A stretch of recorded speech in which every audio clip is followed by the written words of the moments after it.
அரசு பள்ளிகளில் ஜூலை 10ஆம் தேதி மகிழ்முற்றம் மாணவர்கள் குழு பதவியேற்பு.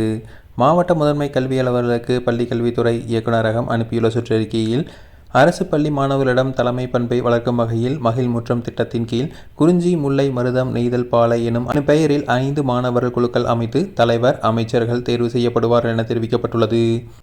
இதன் மூலம் மாணவர்களின் அரசியல் அறிவு சார்ந்த அனுபவங்கள், ஆளுமை திறன் மேம்பட மாதிரி சட்டப்பேரவை, நாடாளுமன்றம் நடத்தப்படும். இதற்காக பள்ளி தலைமை ஆசிரியர்கள், ஆசிரியர்களுக்கு பயிற்சிகள் வழங்கப்படும் என தெரிவிக்கப்பட்டுள்ளது. இது தவிர குழுவாக இணைந்து செயல்படுதல், சமூக மனப்பான்மை, வேற்றுமைகள் இல்லாத பரஸ்பர ஆதரவு ஆகிய இந்த அமைப்பின் நோக்கமாகும். மகிழ்முற்றம் மாணவர் குழு கட்டமைப்பின் கீழ் பள்ளியில் உள்ள அனைத்து மாணவர்கள், ஆசிரியர்களும் குறிஞ்சி, முல்லை, மருதம், நெய்தல், பாலை உட்பட 5 குழுக்களாக பிரிக்கப்படுவார்கள். அனைத்து வகுப்புகளும் பயிலும் மாணவர்களும் இந்த குழுக்கில் சேர்க்கப்பட்டு எம்இஸ் தளம் மூலமாக அதன் விவரம் கண்காணிக்கப்படும் என தெரிவிக்கப்பட்டுள்ளது.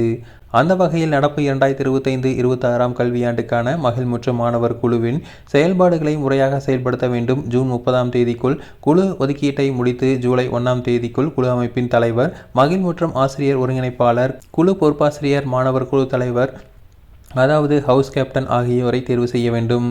தொடர்ந்து மாணவர் அமைச்சர் பிரச்சாரத்தை ஜூலை 6ஆம் தேதி மேற்கொள்ள வேண்டும். மாணவர் அமைச்சர் தேர்தல் 7ஆம் தேதி நடைபெறும். நிறைவாக ஒவ்வொரு குழுவிற்கான மாணவர் தலைவர்கள், வகுப்பு தலைவர்கள், தலைமை பொறுப்பு ஆசிரியர் ஆகியோரது பதவியேற்பு விழா அனைத்து பள்ளிகளிலும் ஜூலை 10ஆம் தேதி நடைபெறுவதை தலைமை ஆசிரியர்கள் உறுதி செய்ய வேண்டும் என தெரிவிக்கப்பட்டுள்ளது.